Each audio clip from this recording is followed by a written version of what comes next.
반갑습니다. 유튜브 시청자 여러분. 밖에 비가 너무 많이 와요. 그래서 오늘은 안에서 진행을 하겠습니다.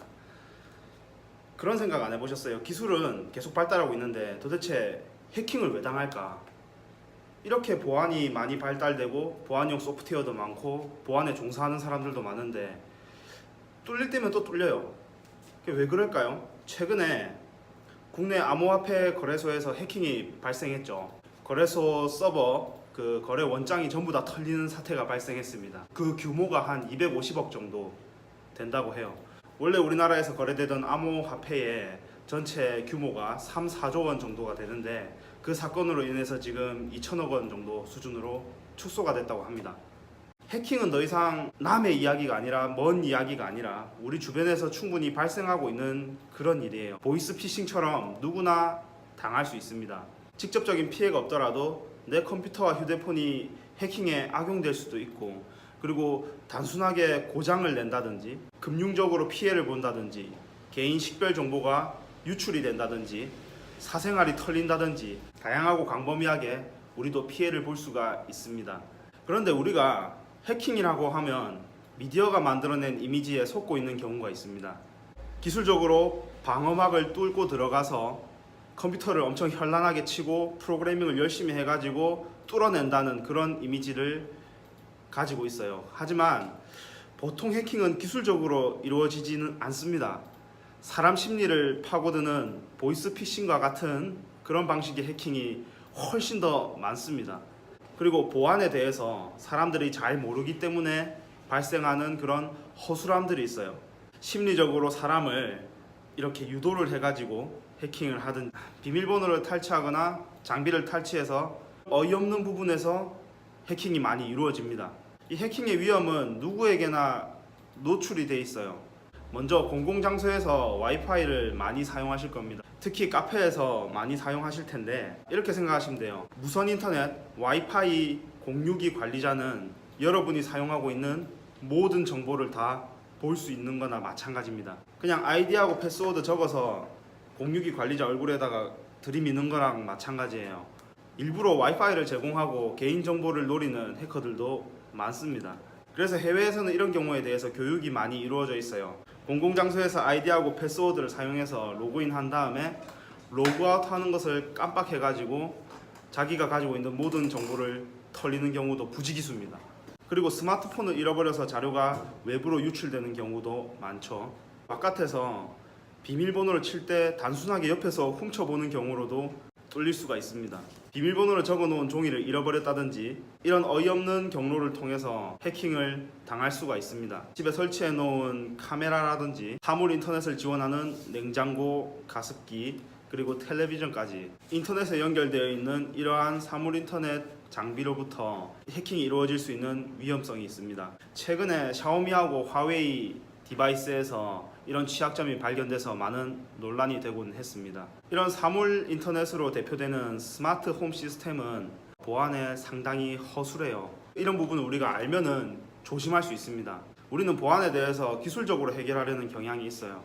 하지만 아무리 백신을 잘 깔고 아무리 보안성이 높은 소프트웨어를 사용한다고 하더라도 우리가 부주의하면 그곳에서부터 허술하게 뚫려버리고 맙니다. 먼저 첫 번째로 공공장소에서 와이파이를 쓸 때는 항상 조심해야 됩니다.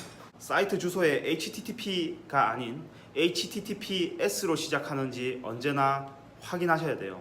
HTTPS가 붙는 사이트는 사용되는 모든 데이터를 암호화해, 그리고 비밀번호를 철저하게 관리하셔야 해요. 첫 번째로 자주 바꿔줘야 됩니다. 인터넷을 사용하다 보면 3개월마다 한 번씩 꼭 비밀번호를 바꿔달라, 1개월마다 한 번씩 비밀번호를 바꿔달라는 메시지를 보신 적이 있으실 거예요. 그게 다 비밀번호를 바꾸는 것만큼 근본적인 해킹에 대한 대비책이 없기 때문입니다. 그런데 비밀번호를 자주 바꾸면 사실 우리가 사용하는 비밀번호 풀이 그렇게 넓지 않잖아요. 몇 가지만 바꾸다 보면 우리도 헷갈리게 됩니다. 그런 어려움을 방지하기 위해서 스마트폰에서 자체적으로 비밀번호를 저장을 해주고 기억을 해줘요. 그래서 다음에 사용할 때 비밀번호를 자동으로 채워주는 그런 기능들이 있습니다. 그래서 이런 기능을 적극적으로 활용하되 비밀번호를 자주 바꾸시는 것을 권장합니다. 요컨대 되도록이면 직접 비밀번호를 입력하는 상황을 줄이자는 거예요. 이 비밀번호를 입력하면서 비밀번호가 탈취될 수도 있고, 그리고 다른 사람이 옆에서 힐끗 지켜보는 것만으로도 해킹이 쉽게 될 수가 있습니다. 항상 로그아웃은 필수입니다. 외부에서 아이디와 패스워드를 사용해서 로그인을 했을 때는 항상 조마조마한 마음을 가지고 서비스를 사용하셔야 해요.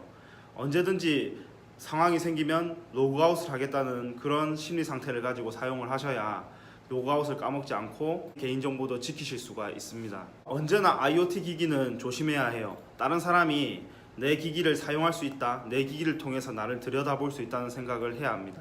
노트북이랑 캠은 사용하지 않을 때는 테이프를 바르든지 가리는 게 좋습니다. 그리고 언제나 안전한 인터넷망에서만 장비를 사용하는 것을 추천드립니다. 예를 들어서 우리 집에 설치되어 있는 인터넷망이라든지 우리 사무실에 설치되어 있는 인터넷망이라든지 신뢰받고 검증할 수 있는 그런 회선을 우리가 확인할 수 있는 인터넷망에서 IoT 기기를 사용하시는 게 좋아요. 휴대폰으로 조작할 수 있는 기기는 일단 무조건 위험하다고 보시는 게 맞습니다. 그렇기 때문에 사용하지 않을 때는 그러한 장비들은 꺼져야 해요. 내 휴대폰이 아닌 다른 휴대폰이, 그리고 외부에 있는 알 수 없는 PC를 가진 사람이 내 장비를 언제든지 조작할 수 있다고 생각하셔야 합니다. 해킹은 미리미리 예방하면 거의 뚫릴 수가 없습니다. 먼저 백신을 꼭 사용하세요. 하나라도 꼭 사용하셔야 합니다.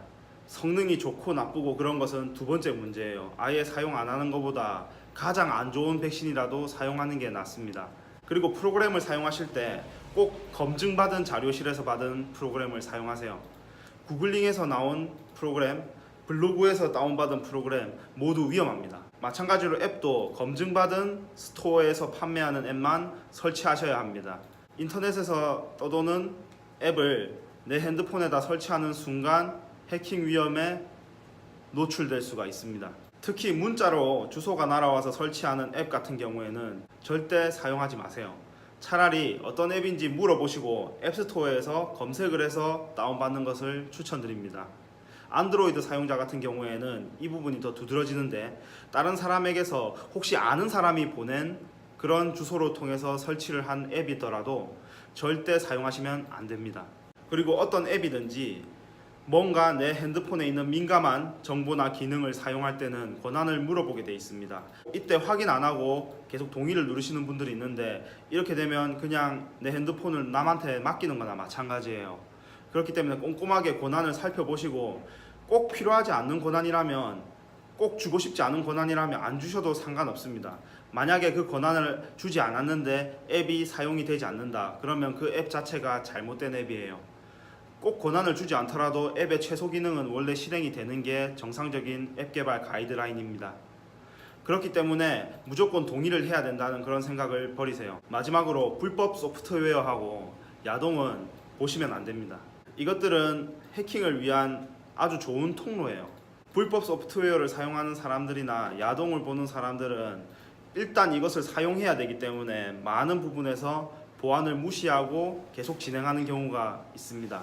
해커들은 이거에 대해서 잘 알고 있어요. 이 사람들은 일단 불법 프로그램을 사용하고 싶기 때문에, 야동을 보고 싶기 때문에 이것을 무조건 받을 거라는 걸 알고 있어요. 기술은 계속 발전하고 있습니다. 보안도 발전하고 있어요. 그렇기 때문에 우리가 조심만 하면 됩니다. 사람이 사용하는 이상 틈새는 있고 허술함은 있습니다. 그러나 지금은 사람들이 아무런 위험성도 모르고 사용하고 있어요. 우리나라 인터넷은 지금 제주도입니다. 담장이 없어요. 도둑이 없다고 생각하고 사는 거랑 마찬가지입니다. 하지만 그렇지 않아요. 인터넷 세상은 냉정하고, 만약에 담장이 없으면 들어와서 집안 다 부숴버리는 정도로 위험합니다. 도어락이 잘 갖춰져 있는데 문을 안 잠그는 것과 마찬가지예요. 최소한 우리가 경각심을 가지고 제가 말씀드린 보안 조처만 취한다면 절대 해킹을 당하지 않고 여러분의 안전한 사생활도 누릴 수 있을 뿐더러 다양한 기술을 아무런 피해 없이 사용하실 수 있습니다. 오늘은 여기까지 하겠습니다.